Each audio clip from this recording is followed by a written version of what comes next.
अस्सलाम वालेकुम नाज़रीन, मैं हूं जमील अख्तर गौरी, साबिक AD standard development and dissemination Punjab health care commission, और आप देख रहे हैं मेरा digital channel health care establishment.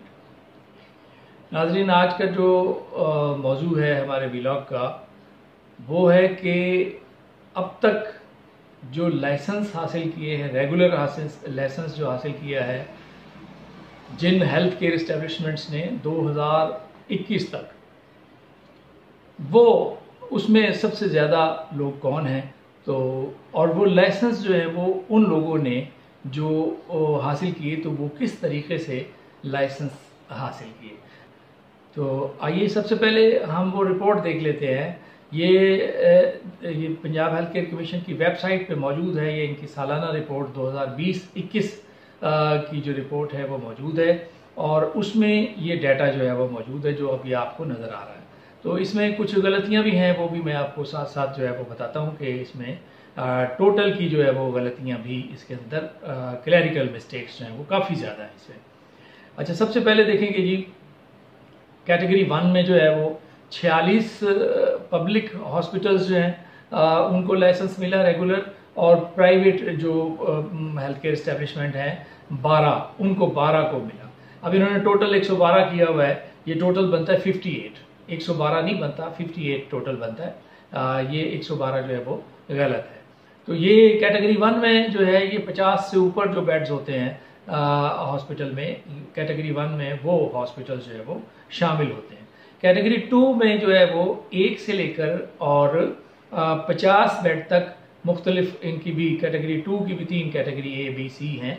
अब उसमें देख लें कि उसमें जो कैटेगरी 2 में 66 हॉस्पिटल जो है, 66 हॉस्पिटल जो हैं वो सरकारी हैं, और 33 अस्पताल प्राइवेट जो हैं उन्होंने लाइसेंस हासिल किया है। ये 99 बनते हैं, लेकिन इन्होंने यहाँ पे 45 लिखा हुआ है। ये भी क्लैरिकल मिस्टेक है, और ये दूसरी क्लैरिकल मिस्टेक है।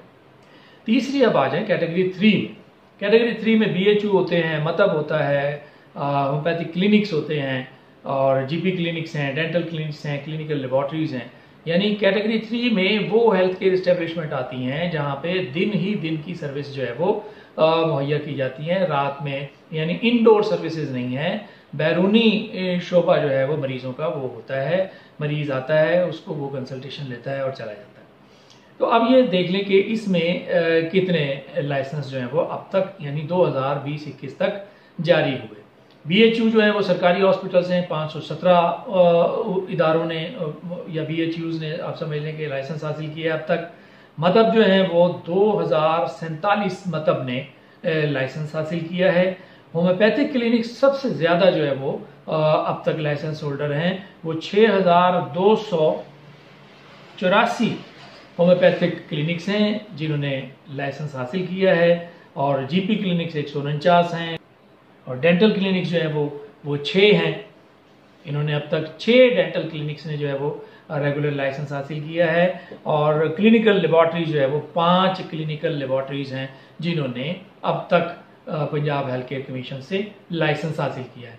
अब आए ये टोटल देख लेते हैं। सबसे पहले जो ये पब्लिक के इंस्टीट्यूशंस का टोटल है वो उन्होंने दिया हुआ है 5575, अंडरलाइन किया हुआ है, जबकि ये भी गलत है। ये सिर्फ बनता है 629।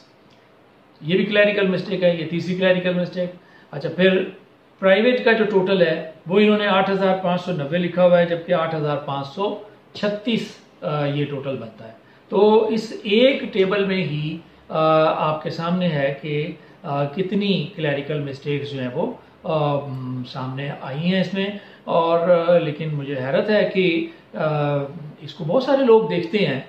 यानी जब ये बन रही होती है तो एक तो डिज़ाइनिंग करने वाला होता है, एक तो पहले इसका ड्राफ्ट होता है, फिर उस ड्राफ्ट को डिज़ाइन किया जाता है, फिर उस डिज़ाइन के बाद उसके सीनियर लोग देखते हैं, और उसके बाद उनके डायरेक्टर देखते हैं। तो मतलब इतने लोगों से गुजरने के बाद भी ये इसके अंदर जो है इतनी मिस्टेक्स जो है वो ये एक सवालिया निशान है। चलें, क्लैरिकल मिस्टेक है, अगर गौर से देखा होता तो ये ठीक हो सकती थी, कोई इसका कोई ऐसा वो इशू है नहीं। अब आइए देखते हैं कि कितने परसेंटेज बनती है। अगर हम कैटेगरी 3 को ले लें, सिर्फ कैटेगरी 3 के जो प्राइवेट जो क्लिनिक्स हैं या हेल्थ केयर एस्टेब्लिशमेंट्स हैं, उनको अगर उनका परसेंटेज निकालें तो ये 8,331 हेल्थ केयर एस्टेब्लिशमेंट बनती हैं जो होम्योपैथ की और तिब की हेल्थ केयर एस्टेब्लिशमेंट्स हैं, और ये 97% से ज़्यादा बनता है।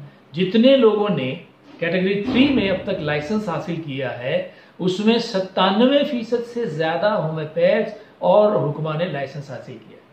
और अगर आप टोटल को लगा लें, तमाम कैटेगरीज लगा लें, कैटेगरी 1, कैटेगरी 2, कैटेगरी 3, और जितने लोगों ने लाइसेंस अब तक हासिल किया है उनमें अगर उनका वो जो परसेंटेज निकालें तो 90% जो है वो होम्योपैथ और हुक्मा ने लाइसेंस हासिल किया है, और 10% जो है बाकी सरकारी हॉस्पिटल्स हैं और दीगर कैटेगरी 2 के हॉस्पिटल्स हैं, कैटेगरी 3 के लोग हैं, और इन लोगों ने हासिल किया।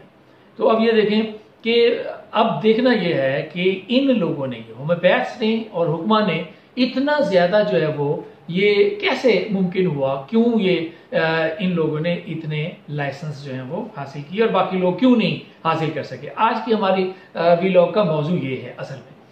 तो मैं आपके साथ शेयर करना चाहता हूँ कि जिस वक्त ये स्टैंडर्ड्स बन रहे थे उस वक्त मैं गवर्नमेंट में था, गवर्नमेंट में हेल्थ डिपार्टमेंट में था। तो गवर्नमेंट की नुमाइंदगी करते हुए जो है कमीशन मुझे इनवाइट करता था और हम जाके वो देखते थे और बनाते थे ये स्टैंडर्ड्स वगैरह।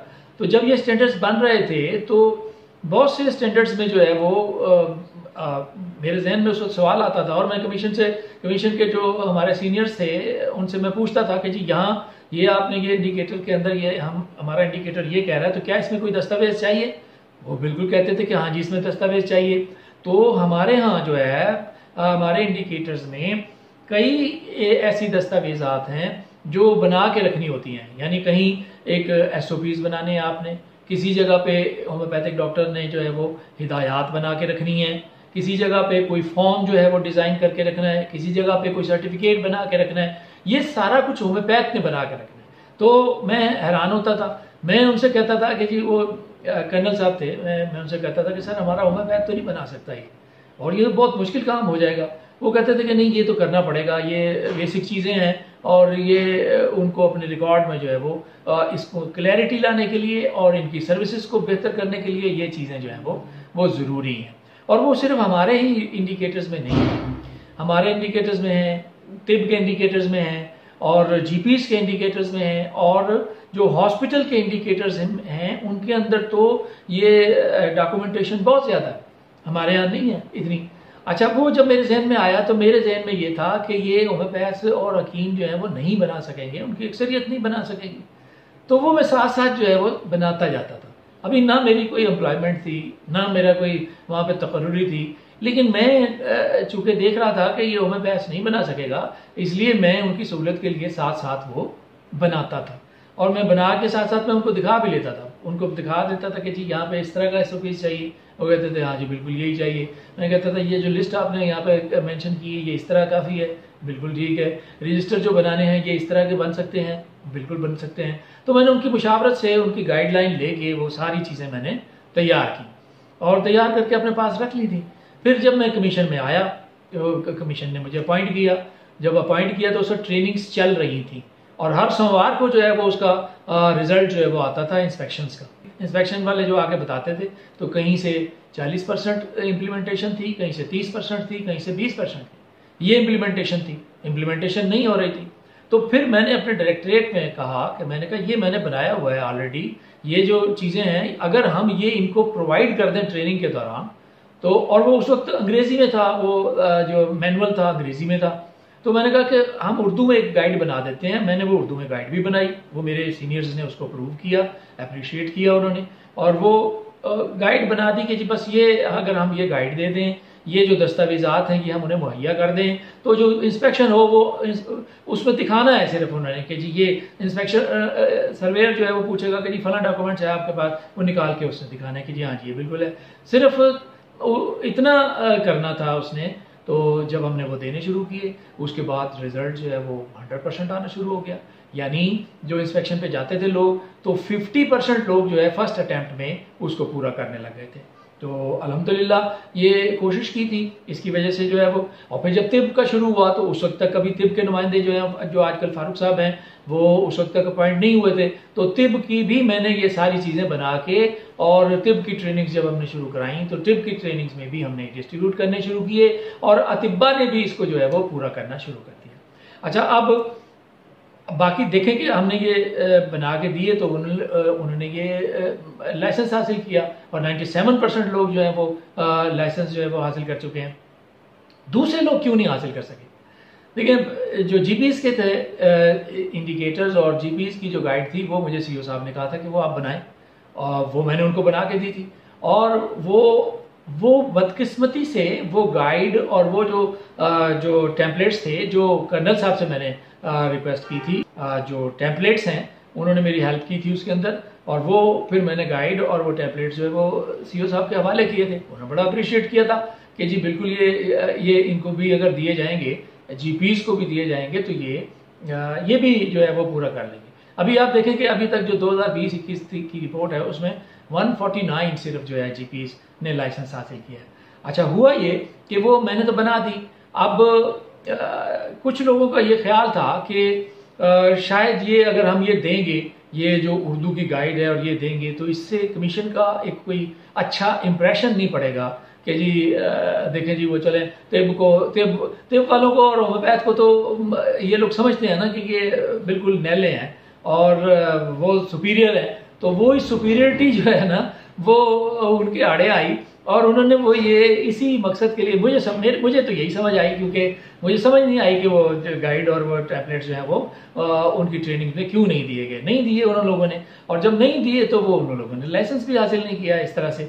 तो अगर वो दिए जाते तो आज जीपीएस भी जो है वो बहुत सारे लोगों ने लाइसेंस हासिल किया हुआ था। अच्छा, अब ये देखें आपके जो कैटेगरी 1 और कैटेगरी 2 के हॉस्पिटल्स हैं उनमें तो बिल्कुल, यानी 12 प्राइवेट हॉस्पिटल है कैटेगरी 1 के, और 33 जो हैं वो सिर्फ कैटेगरी 2 के हॉस्पिटल्स हैं, जबकि रजिस्टर्ड तो बहुत सारे हुए हैं। तो इन लोगों ने क्यों नहीं हासिल किया? इसीलिए नहीं हासिल किया कि इनकी डॉक्यूमेंटेशन बहुत ज्यादा है। होम्योपैथ और अतिब्बा के लिए या जीपी क्लिनिक के लिए इतने ज्यादा नहीं है डॉक्यूमेंटेशन। उनकी तो हर इंडिकेटर के साथ जो है वो डॉक्यूमेंटेशन है, और वो बहुत मुश्किल डॉक्यूमेंटेशन है। बहुत चीजें तो बहुत मुश्किल हैं जो कि एक आम आदमी तो जो है वो पूरी नहीं कर सकता, और उनको अंग्रेजी के अंदर वो जो है वो बुक दी हुई है, अंग्रेजी के अंदर बुक मौजूद है। तो वो अगर कमीशन को चाहिए कि कमीशन में कोई लोग उसका उर्दू ट्रांसलेट करें, उसका तर्जुमा करें, और तर्जुमा करने के बाद उसको जो उसने कंप्लायंस करनी है, मैं तो ये कहता हूँ कि जो उसने कंप्लायंस करनी है वो उनको भी बना के दे दी जाए। मैंने उस पर काम शुरू किया हुआ है। मैंने जो कैटेगरी 2 के हैं उसकी मैंने उर्दू ट्रांसलेशन भी शुरू की हुई है। उसके मैंने कोई 70 के करीब जो इंडिकेटर्स हैं उनको मैंने उर्दू में ट्रांसलेट किया है अभी तक, और जो चीज़ मुझे समझ आती है, और मैं मशवरा भी लेता हूँ जो कमीशन के जो रिटायर्ड लोग हैं, सीनियर लोग हैं, वो उनसे कंसल्ट करके जो है वो मैं वो बना रहा हूँ। तो अल्लाह करे वो पाया तकमील को पहुँचे, लेकिन काम ज़रा मुश्किल है। तो जब आप ये चीज़ें मुहैया कर देंगे तो फिर कैटेगरी 1 और कैटेगरी 2 के लोग भी जो है वो लाइसेंस हासिल कर लेंगे। तो ये वजह है कि कैटेगरी 2 के लोग, कैटेगरी 1 के लोग, और जीपी क्लिनिक के लोग, जीपी क्लिनिक वाले, डेंटल क्लिनिक वाले, लेबॉर्ट्रीज वाले इसलिए लाइसेंस हासिल नहीं कर पा रहे कि जो डॉक्यूमेंटेशन है उनकी वो उनसे नहीं पूरी हो रही, और ना ही कमीशन जो है वो उनको बना कर दे रहा। अगर कमीशन उनको उसके टेम्पलेट्स बना के दे दे, जिस तरह से हमने होम्योपैथी के और तिब के बना के दिए हैं, और टेम्पलेट्स जो जीपीस और स्पेशलिस्ट क्लिनिक के, फैमिली क्लिनिक के जो हमने बना के रखे हुए हैं, अगर वो डिस्ट्रीब्यूट करने शुरू करते तो ये रिजल्ट जो है वो बेहतर हो सकता है। और कैटेगरी 1 और कैटेगरी 2 को उर्दू में ट्रांसलेट करके उनकी डॉक्यूमेंटेशन भी तैयार करके उनके हवाले कर दी जाए। जाहिर है कुछ काम वो करें और कुछ काम जो है वो कमीशन को करके दे देना चाहिए, और यही एक सूरत है कि वो लाइसेंस हासिल कर सकेंगे। वरना मैंने जब ट्रांसलेशन के दौरान मैंने देखा है कि वो डॉक्यूमेंटेशन बहुत मुश्किल है उनके लिए भी आसानियां पैदा करने की कोशिश करें, ताकि वो लोग भी जो है वो उनकी भी जो तादाद जो है वो बढ़ सके और वो भी लाइसेंस हासिल कर सके। तो अब तक के लिए इतना ही। आज का व्लॉग यहीं ख़त्म करते हैं। अपना और अपने इर्द गिर्द रहने वालों का बहुत सा ख्याल रखिएगा। अल्लाह हाफिज़।